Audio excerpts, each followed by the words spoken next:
pants up to their belly button because they're wearing a tuxedo. And then the one specifically was I was working with Michelle. Oh, shout out to Michelle. I forgot her.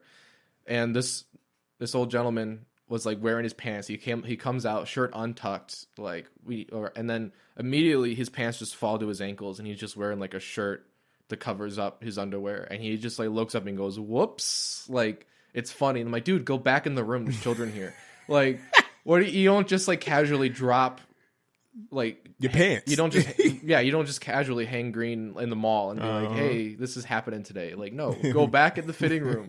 Like, no one ever would like leave a fitting room like not dressed and be like, haha, no. And then like trying to like call people to like come get measured, and it's like they're living their lives and you're getting voicemails and you have to like sit there on the phone forever with like a list of like numbers and you're just cold calling them.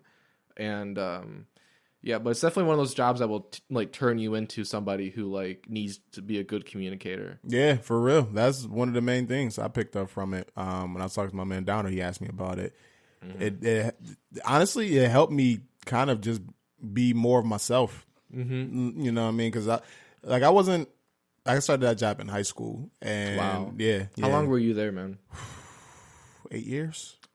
8 years, 7, Damn, 9 years. I can't imagine working 8 or 9 at a years. job like that for kind of that on and off though. Like right. I'll be there and then go. Wait, don't you still come back? Kind of. I help out every now and then. Like if Nancy called me up right now, I'm like, yeah, can you watch this day? I'll try to figure it out. I remember when I left, I told Dree, because she was my current manager, like, if you need me for prom, I'll like let me know 2 weeks in advance. And I'll request off Wegmans and come help. And she never did, so I was like, all right. Yeah, but yeah, it's one of those things because you like the people. That's the main thing with it. Like the people that we work with. We're like amazing to work with. That's the best part about the job was the coworkers. I just loved all our coworkers. Yeah, everybody was cool. Everyone was cool, and everyone's like, we're all just like eating mall food and listening to music and joking and complaining about prom moms. And then someone walks in and we gotta like, sorry Joe T for breathing all this out, but you had to like stand up and put your phone away and like pretend like you're really working. Yeah, I think Joe knows that we're all on our phones. I think he does. He's not stupid. Well, Joe, if you're listening to this, I love you, buddy. But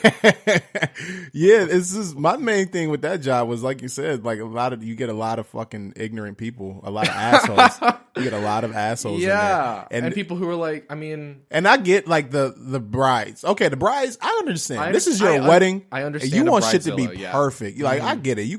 You had this image in your head since you was a little girl, right? And like I said, I don't want to fuck that up. I don't want to mess up nobody's wedding, right? But a prom, and I get proms are important as well. But there's some shit like the etiquette that you're coming in and trying to address me with, the person that's in charge of your tuxedo, you might want to kind of consider how you talking to that person, because I could literally fuck up your whole shit, right? You know what I mean? And then that's another thing is like working at fast food or something. Like my current job at Wegmans, it's like if I mess up a sub, it's like, first of all, I can remake it in like 30 seconds. Exactly. And then also if it just goes like, if I just send it and it's bad, or like I forgot like peppers and they wanted peppers, I may have mildly disappointed their dinner.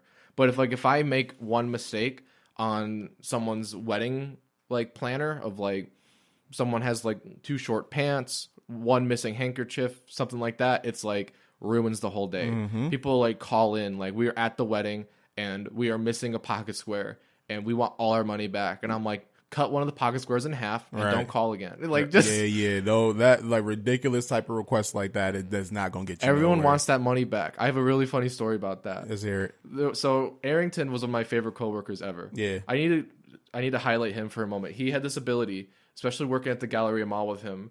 Like we had a lot of black clientele who would come in, and then they would immediately meet me, and then I'd be like, "Hey, so this is the situation. This is what your options. These are the prices. I'm just communicating like what we can offer." And I could see they're disappointed. I could see it's like for the basic black, it's like more than $100. They're really disappointed.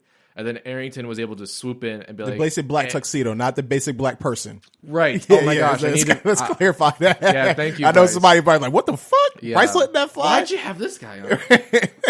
Basic really black branching out tuxedo. there. Yes. I got you. Yes. Go ahead. It's important to clarify. The basic... The basic black. I knew I should have rehearsed before coming here. You good, bro?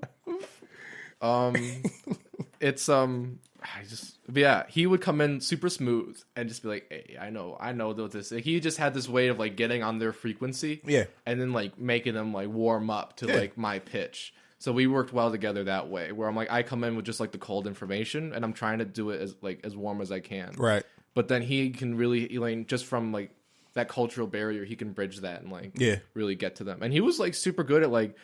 He would list off features of a tuxedo like it was. I mean, it is his job, but like he cared about it. Like he would really list off like, "Oh, this got a peak lapel and 2 vents in the back." I'm like, "Bro, I didn't even know that. I just like it's gray, you know." Like that's what I say.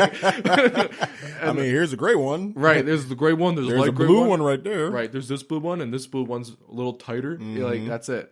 But then, back. So Arrington, me and him and Johnny were working, and it was one of those big days where everyone's dropping off tuxedos from prom. And for that day, I had brought in actually like food gloves, like rubber gloves, because the tuxedos we'd get back would always be so nasty. They'd have BO and tobacco and all sorts of ungodly, unseemly like stuff in there. Right. Like it's just the worst. Like they literally were, like play football, and some of them were like they jumped in water and they're all wet. Yeah. It's like so I brought gloves because I'm like I'm not trying to like wash my hands every like 10 seconds. I might still wash my hands a fair amount those days still with the gloves. But I'm like wearing gloves and checking all these tuxedos. And this one kid comes in super upset. And he's like, the pants ripped, which happens all the time with prom kids. If you're going to prom and someone who's giving you your tux measurement recommends a certain size because otherwise you rip your pants, he or she's telling the truth. You will rip your pants. Everybody wants slim fit. Everyone's slim fit, but 350 pounds wants slim fit. Not everyone can be in slim fit, right? And it's like you're gonna split your pants. So this is one of those kids. He split his pants, and he was like, he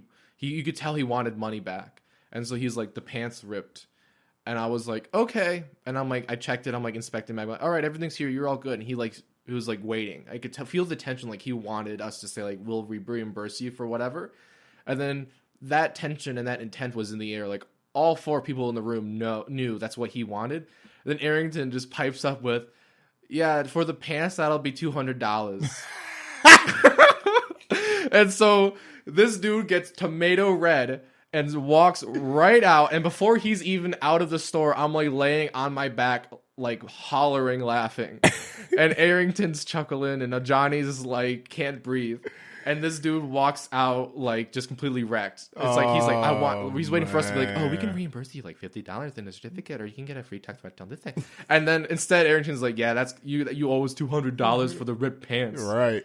you big boy." It's like, that is priceless. Stuff like that's funny. Yeah, that's legit funny. Arrington was funny. Me and Arrington spent whole shifts like speculating how Tuxedo Junction was a front for money laundering. Neither of us knew what we were talking about. I've since then watched Ozark. I now understand how money laundering works. Yeah. But at the time, me and him were just like, "Yo, how does this place stay open? No one comes in here."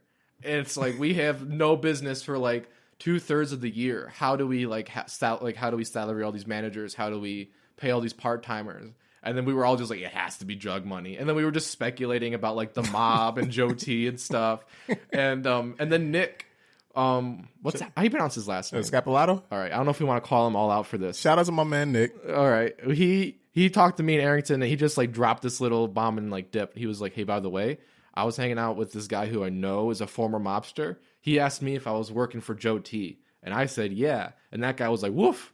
Wouldn't mess with that guy." Oh boy. And it was like me and Arrington looked at each other and we were like, "Bro, we're done." Like, nah, Nick was probably just fucking with you on yeah, that Nick one. totally was. Yeah. I realize that now. But at the time, me and especially Arrington, he loves to run with that kind of stuff. Yeah. And so like the next meeting, that's another thing, we were all part-timers, paid there. minimum wage for 10 hours a week. We have to like go drive all the way up to wherever, North Tonawanda, to sit in the conference room and like be told how to sell tuxedos. And when Arrington's like looking over to me like with Joe T at the front of the room, like, "Yo, he's in the mob." Like just sitting there shaking in your boots. Meanwhile, I'm eating like my 6th croissant. Damn, they did give us croissants, Yo, that was pastries, and orange juice. I will tell this: I did not listen to a damn thing, and I just took all the sheets of paper and left. And I was just there to eat blueberry muffins and croissants. I'm falling asleep, man. And then no one else was like eating. And so I was like unashamedly like, I'm eating all of it then. Hell yeah. Like it's all sitting here. Why not? And then Joe T and Matt E and stuff were like, "Yo, just take it, eat it." Yo, Matt Yee's another guy. Shout out to Matt. Yo, shout out to Lindsay and Jeff. I forgot my McKinley crew.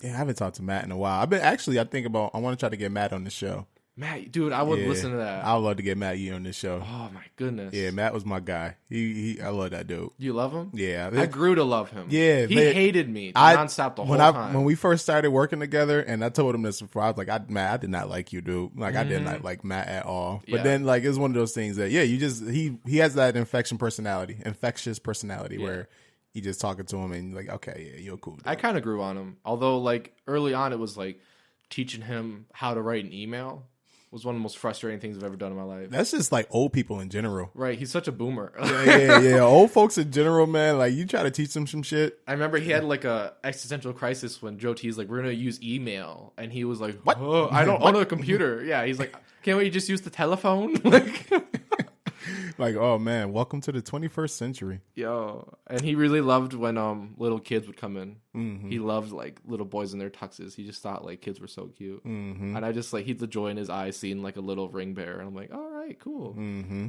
Weirding out the parents a little bit, but like, I hope it's all innocent. Yeah, it is. It is. I'm sure. It is. I'm sure. Shout out to Matt Yee, man. Yeah. Yo, so what other, I mean, you're a big movie buff. I am. You used to work at a Regal, right? Yeah, I worked at Regal for like a whole year, my whole senior year of high school. It was a pretty cool gig. Another one where it's like, it's similar to the job I have now where it's like the people are cool and it's cool when we get to talk, but we never do because it's so busy. Mm-hmm. Tuxedo Junction was like, I mean, if I was getting more hours and better wage, I would have stayed. I just like knew I needed to like move out and like do better life. yourself. And I was like, I like the wage wasn't paying for it, and so I was like, I have to jump ship. But Regal was one of those things where it's like I was offered free movie tickets just for working there, and I was like, I love movies, and I only ever used it like once, maybe for like The Force Awakens, and like that was it. Yeah, I remember my first ever shift was the opening weekend of Straight Outta Compton at the Walden Galleria Mall. Lit. And they did not train me. And they just threw me out there on a register. And everyone and their mom went to go see that movie and scream at my face. That was like that was my first shift at a job ever, was working that. And I was like, oh, okay, this job's gonna be tough. This job's gonna be tough. But then I ended up being tough. Like the guy. Like I became like the popcorn guy. There were customers who were regulars who were like, be at another register and they point to me and be like, that guy's making my popcorn. Like, call him over to make my popcorn. Because I realized like in high school, I'm working this like crappy movie theater job. What am I doing in my life right now? I'm not really accomplishing anything I want to. But I just realized like, hey, I'm in this position. Like, if you're in a job that you hate, just see like, hey, like I'm a concession stand worker. Just be the best at whatever it is that you can be. Yeah, put your pride into it. I try to like, and even now at the sub shop, like I try to be like really like as good of a sub shop employee as I can be. I overextend myself. I extend myself. I go the extra mile, not for like an extra pay or like a gift card or anything. You give them the pickle? Just because it's my just because it's my job. And so like I would like scoop the top layer of the popcorn, the light fluffy hot stuff, and then you just that popcorn, not like the crappy stuff at the bottom. And then you layer it 3 times with butter, not 2 times, but 3 times with butter. Okay. And so like people really dug my popcorn. But now I go back to the movie theater to like see Joker or whatever. Actually, no. Yeah, I saw Joker twice. I got popcorn the first time, I think. And they just give me the worst popcorn. Yeah. I feel like it's like some reverse karma or something. Like I gave everyone else the best popcorn. Now all I get is like you eat the top layer and the rest is just like kernels and like crumbs and the stuff that gets stuck in your teeth. And it's like the butter dries up real quick. And it's like, I paid $10 for this. Thank you. Right. Damn, why the fuck is popcorn so expensive? It's because that's the only way movie theaters make money. That's what I was told. Count my words. I'm going to make some claims here, and you can challenge me on any of these if you want. Okay. Movie theaters will be completely done and dead in 10 to 15 years, and Netflix will be dead in 2 to 3. With Disney Plus coming out? Disney Plus is going to kill Netflix, and the other nail in the coffin is NBC being stupid and pulling The Office and Friends off, because it's all happening in like November. It's all the same month, and Netflix has accumulated so much debt. Like I can't even it's like the national debt. Like it's insane. Really? Because they just throw all this money that they don't have at projects because they realize like they make Stranger Things and it's a big hit. They make Daredevil, it's a big hit, and then they're like, oh, we're just going to be the new Hollywood. We're just going to like bring everyone here and there you go. And so they just throw, like, they do give blank checks to anyone and everyone with a script. And they just, like, you go over scroll Netflix, the originals. There's like